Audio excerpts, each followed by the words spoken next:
तो भाई कल के दिन मेरी एक गलतफहमी पूरे तरीके से दूर हो गई, मतलब पूरे ही तरीके से दूर हो गई। देखो तुमको याद होगा कुछ ही दिन पहले रोहित शर्मा ने एक इंटरव्यू में यह कहा था कि जिस बॉलर से उनको सबसे ज्यादा डर लगता है, जिस बॉलर को फेस करने में वो सबसे ज्यादा अनकंफर्टेबल हुआ करते थे, वो कोई और नहीं, वो थे डेल स्टेन। और कहीं ना कहीं हम भी इस बात से एग्री कर रहे थे, क्योंकि हमारे सामने भी बीच बीच में ऐसी रील्स और ऐसी वीडियोस आती रहती हैं जहां डेल स्टेन रोहित शर्मा का भूत बनाते हुए दिख रहे होते हैं। रोहित शर्मा को अंदाजा भी नहीं लग रहा होता है कि आखिर डेल स्टेन जो बॉलिंग करा रहे हैं वो कहां से आ रही है, कहां चली जा रही है। तो मतलब कुल मिला के रोहित शर्मा यहां पे जो कह रहे थे, हम सब उस बात से एग्री करते थे। पर कल के दिन भैया इस कहानी में एक ऐसा ट्विस्ट आया है, एक ऐसा मोड़ आया है, जिसे देखने के बाद और जिसे सुनने के बाद, जैसा मैंने कहा, आप भी मेरी तरह ये कहने पे मजबूर हो जाएंगे कि भाई सच में बहुत बड़ी गलतफहमी दूर हो ही गई यार आज। पर वो देखने से पहले भाई जहां मैंने जिक्र करा वर्ल्ड कप 2023 का, देखो भाई वर्ल्ड कप का बेसब्री से इंतजार कर रहे हैं, क्योंकि मैचेस इतने शानदार होने वाले हैं। तो आखिर इंतजार क्यों ना करें। लेकिन क्या वर्ल्ड कप में बैठ के सिर्फ मैच ही देखोगे क्या? अलग अलग प्लेटफॉर्म पे टीम बनाओगे, प्रेडिक्शन वगैरह करोगे, क्योंकि पैसा भी तो कमाना है ना। तो भाई बैठा है मदद करने के लिए, भाई कुछ भी नहीं करना है। डिस्क्रिप्शन में लिंक मौजूद है इंडिया की नंबर 1 लेडीज टिपर आकांक्षा प्रेडिक्शन का, जो कि भैया एक नंबर प्रेडिक्शन करती हैं, इतनी एक्यूरेट प्रेडिक्शन जो आपको कहीं मिल ही नहीं सकती। और भाई बहुत लोग हैं इंडिया में और बाहर भी जो आपको इतनी एक्यूरेट प्रेडिक्शन देने के लिए पैसे वगैरह चार्ज करते हैं, कोई 1000 कोई 2000। लेकिन भाई यहां पे आपको सब कुछ फ्री में मिलने वाला है। डिस्क्रिप्शन में लिंक मौजूद है इनके टेलीग्राम चैनल का, जाइए जाके ज्वाइन कर लीजिए। वर्ल्ड कप में भी और फिलहाल भी कहीं भी जो मैचेस चल रहे हैं, हर मैच की एकदम एक्यूरेट प्रेडिक्शन देखने को मिलेगी।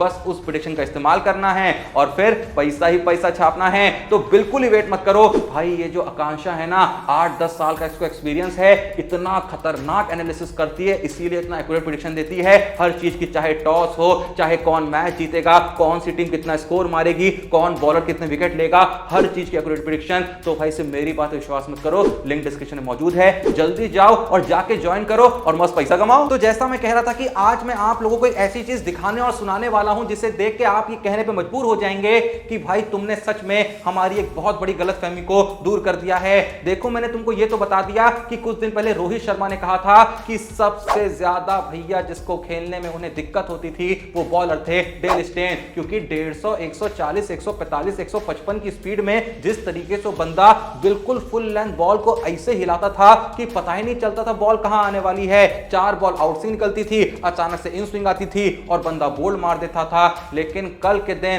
के दिन यही सेम सवाल, मतलब यही सेम सवाल रिवर्स करके जब डेल स्टेन से पूछा गया, क्योंकि डेल स्टेन वर्ल्ड कप 2023 के one of the main commentators में से एक हैं। और कल के दिन जब भारत और इंग्लैंड का वार्म अप मैच होना था, हालांकि हो नहीं पाया, पर उस दौरान भी जब डेल स्टेन कमेंट्री कर रहे थे तो उनसे जब यह सवाल किया जाता है कि आखिर वो कौन सा बैट्समैन है जिसके सामने बॉलिंग कराने में आपको सबसे ज्यादा स्ट्रगल करना पड़ता था, तो डेल स्टेन भी जिस बैट्समैन का नाम लेते हैं वो कोई और नहीं, वो होते हैं रोहित शर्मा। और मैं बताना चाहूंगा कि यह जवाब देने से पहले खुद डेल स्टेन को नहीं पता था कि कुछ ही दिन पहले रोहित शर्मा से जब यह सवाल किया गया था कि किस बॉलर को फेस करने में उन्हें सबसे ज्यादा दिक्कत होती थी, तो उन्होंने खुद डेल स्टेन का नाम लिया था। अब सवाल मन में आपके यह आ रहा होगा कि आखिर डेल स्टेन ने रोहित शर्मा का नाम क्यों लिया, क्योंकि डेल स्टेन के सामने तो सच में रोहित शर्मा स्ट्रगल करते थे। हम खुद इस बात का सबूत हैं। हमने भी जितनी बार रोहित शर्मा और डेल स्टेन का एनकाउंटर देखा है तो उसमें अक्सर ऐसा लगा है कि डेल स्टेन ही जीते हैं, लेकिन असल में ये जो सच है ये सच है ही नहीं। इस तरीके से ये एक परसेप्शन क्रिएट करा गया है कि रोहित शर्मा की डेल स्टेन से फटती थी। देखो दिक्कत होती थी, इस बात में कोई शक नहीं है, पर आप सुन के चौंक जाएंगे कि आज तक इंटरनेशनल क्रिकेट में डेल स्टेन और रोहित शर्मा के बीच लगभग 25 से 30 एनकाउंटर्स हुए हैं। यानी कि ये दोनों एक दूसरे के आमने सामने लगभग 25-30 बार आए हैं, पर ओवरऑल इंटरनेशनल क्रिकेट के अंदर मात्र एक ही बार ऐसा हुआ है जब डेल स्टेन ने रोहित शर्मा को आउट करा हो। इसके अलावा एक भी बार ऐसा किसी भी फॉर्मेट में नहीं हुआ, चाहे T20 कह लें, चाहे टेस्ट कह लें, चाहे ODI कह लें, जबकि तीनों फॉर्मेट में ये दोनों एक दूसरे के आमने सामने आए हैं। पर बस एक ही बार ऐसा हुआ जब डेल स्टेन रोहित शर्मा को आउट करने में सफल हुए।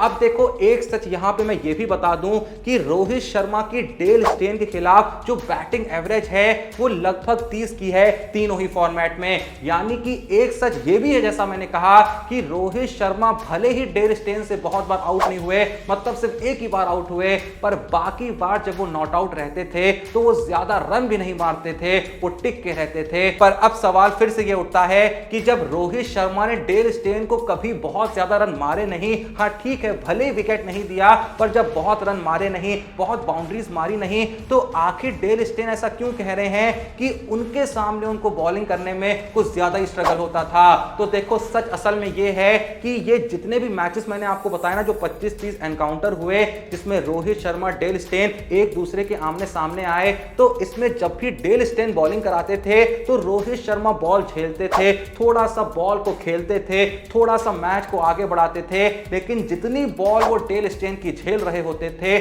उतना ही वो दूसरे एंड के बॉलर को बाउंड्रीज मारा करते थे। ये खुद बताया है डेल स्टेन ने। इसीलिए डेल स्टेन कहते हैं कि चाहे रोहित शर्मा मेरी बॉलिंग में बहुत ज्यादा हिटिंग नहीं करते थे, पर जब वो मेरा ओवर निकाल रहे होते थे तो अंदर ही अंदर मुझको इस बात का डर सता रहा होता था कि भाई अब जो भी आएगा वो सच में बहुत मार खाने वाला है। और ये सेम बात जो है कल किसी और ने भी कही है, उसका नाम है नन अदर देन झाई रिचर्डसन। अगर आप लोग झाई रिचर्डसन को नहीं जानते हैं तो मैं बताना चाहूंगा कि रिचर्डसन जो हैं वो ऑस्ट्रेलिया के बॉलर हैं। उन्होंने कल के दिन एक बयान दिया कि जब आप रोहित शर्मा को बॉलिंग डाल रहे होते हैं तो भले ही आप उनको 1-2 ओवर मेडन डाल दें, आपको तब भी खुश नहीं होना चाहिए। आपको ये चीज सेलिब्रेट नहीं करनी चाहिए कि यार मैंने 2-2 ओवर मेडन निकाल दिए हैं, क्योंकि रोहित शर्मा जो हैं वो आपको अगले ओवर में इतने रन मार देंगे कि वो पिछले 2 ओवरों का हिसाब भी बराबर कर देंगे। तो रोहित शर्मा से अगर पार पाना है,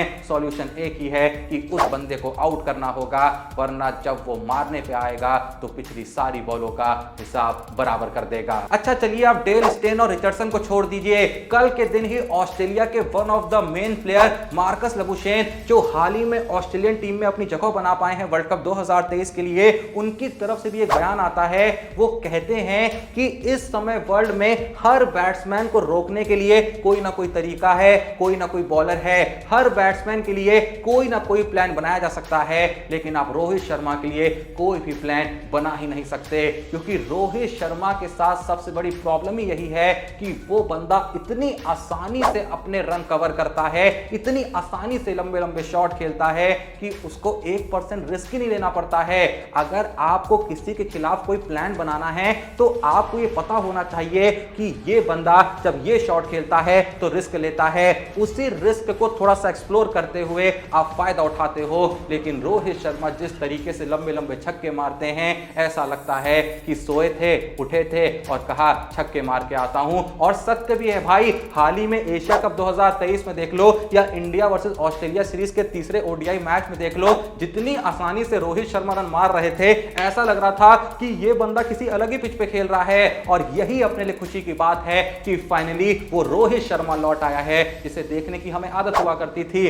बस एक आध शतक वगैरह आ जाएंगे, उसके बाद तो देखो भैया दोहरा शतक को आने में वक्त ही नहीं लगेगा। खैर जो भी ये वीडियो देख रहा है, अगर मैं आपसे पूछूं कि मान लो आप एक अच्छे खासे बॉलर होते, मतलब थोड़ी बहुत बॉलिंग तो करते ही होगे, पर मान लो कि उसी बॉलिंग की लेवल जो है आपकी वो काफी अच्छी होती, तो आखिर मैं आपसे ये सवाल करूं कि आपके लिए कौन सा इंडियन प्लेयर है जो आपको लगता है कि आउट करना उसको बहुत आसान होता? जो भी सबसे पहला नाम आपके मन में आ रहा है कि जिसको आप सबसे आसानी से आउट कर सकते हैं आपको लगता है, तो वो नाम कमेंट में जरूर बताइएगा। बाकी अपन जल्दी से देख लेते हैं कि कौन है आज के क्रिकेट स्टार जिन्होंने भेजा अपना सवाल हमारे इंस्टाग्राम के द्वारा। तो उनका नाम है देसी छोरा, जो पूछते हैं कि भाई ईशान किशन को ले सकते हैं अय्यर की जगह? तो भाई देखो, मैं इस सवाल का जवाब ऑलरेडी दे चुका हूं कि मुझे ऐसा लगता है कि जब बात आती है मिडिल ऑर्डर में लंबी पारियां खेलने की, तो अय्यर मुझे ईशान किशन के कंपैरिजन में थोड़ी सी बेटर चॉइस लगते हैं। हां, आने वाले मैचेस में थोड़ा सा ईशान किशन को मिडिल ऑर्डर में अगर हम लंबी पारियां खेलते हुए देख लें तो मेरी जो फीलिंग्स हैं वो कन्वर्ट हो सकती हैं, लेकिन फिलहाल के लिए फर्स्ट चॉइस मेरी श्रेयस अय्यर हैं। बाकी देखो, मुझे लगता है कि इन दोनों के बीच ही ज्यादा हमें रोटेशन देखने को मिलेगा, क्योंकि केएल राहुल विकेट कीपर हैं, तो वो तो बहुत हद तक फिक्स रहेंगे। हालांकि थोड़ी सी विकेट कीपिंग का उनका level India versus Australia series में थोड़ा सा मतलब नीचे गिरने जैसा लग रहा था, तो ऐसा हो सकता है कि ईशान किशन से शायद कीपिंग कराने को देख रहे हो, पर मुझे ऐसा मुश्किल लग रहा है क्योंकि ईशान किशन ही वो प्लेयर हैं जो थोड़ा सा अंदर बाहर हो सकते हैं, जिनकी जगह कभी श्रेयस अय्यर, और अगर श्रेयस अय्यर भी नहीं चले तो उनकी जगह कभी सूर्य कुमार यादव खेलते देखने को मिल सकते हैं। क्योंकि मैं जानता हूं रोहित शर्मा के माइंडसेट को कि वो केएल राहुल के साथ तो स्टिक करेंगे और करना भी चाहिए, क्योंकि एक्सपीरियंस प्लेयर इन सभी में सबसे ज्यादा वही हैं और अच्छा खेल भी रहे हैं। बाकी जो भी वीडियो देख रहे हैं, अगर आप लोग के हाथ में होता तो अय्यर, ईशान और सूर्या में से सबसे पहली चॉइस आपकी क्या होती, कमेंट में जरूर बताइएगा। और सेम टाइम पे जो सवाल मैंने आपसे पूछा कि अगर आप एक अच्छे खासे इंटरनेशनल लेवल के बॉलर होते तो वो कौन सा इंडियन बॉलर होता जो आपको लगता है कि आपसे सबसे आसानी से आउट हो सकता था, जो भी नाम आपके मन में आ रहा है कमेंट में जरूर बताइएगा। सेम टाइम पे डिस्क्रिप्शन में लिंक मौजूद है हमारे इंस्टा पेज खेल बाजार का, जहां हमने स्टोरी में अपने आने वाले म्यूजिक वीडियो का पोस्टर डाल दिया है, तो जाइए वो भी वहां आपको देखने को मिल जाएगा। बाकी वीडियो पसंद आई लाइक कर दीजिए और सेम टाइम पे बताए ना क्या करना है, बिना समय बर्बाद किए डिस्क्रिप्शन में दिए हुए लिंक से द आकांक्षा प्रेडिक्शन के टेलीग्राम चैनल को ज्वाइन करना है, जहां पे जैसा मैंने कहा इतनी सटीक भाई तुमको प्रेडिक्शन देखने को मिलेगी कि भैया उसका इस्तेमाल करके वो भी फ्री में मिलेंगी। भाई सबसे मेन बात तो ये है, कुछ नहीं करना है, बस टेलीग्राम चैनल ज्वाइन करना है और उन प्रेडिक्शन का इस्तेमाल करके वर्ल्ड कप में भैया चांदी ही चांदी होगी। तो बस मेरी बात विश्वास मत करो, मैं कहता हूं ना, सिर्फ विश्वास मत करो, डिस्क्रिप्शन में लिंक मौजूद है, जाओ जाके ज्वाइन करो। फिर देखो भाई आकांक्षा का पिछले 8-10 साल का जो एनालिसिस का एक्सपीरियंस है ना, जिस तरीके से एकदम सटीक प्रेडिक्शन देती है ना भाई, कसम से तुम खुद चौंक जाओगे। और उसके अलावा व्हाट्सएप नंबर तुमको स्क्रीन पे दिख ही रहा है, कोई भी दिक्कत आए जाके मैसेज कर देना, बस सारी दिक्कतें सॉल्व। अगर टेलीग्राम चैनल ज्वाइन करने में दिक्कत आए तो भी मैसेज कर देना, अपने आप तुमको ज्वाइन कर दिया जाएगा। हम कह रहे हैं ना, तो जल्दी से जाओ ज्वाइन कर लो। वीडियो पसंद आई लाइक कर लो, चैनल को सब्सक्राइब कर लो। मिलते हैं नेक्स्ट वीडियो में, तब तक के लिए जय हिंद, धन्यवाद।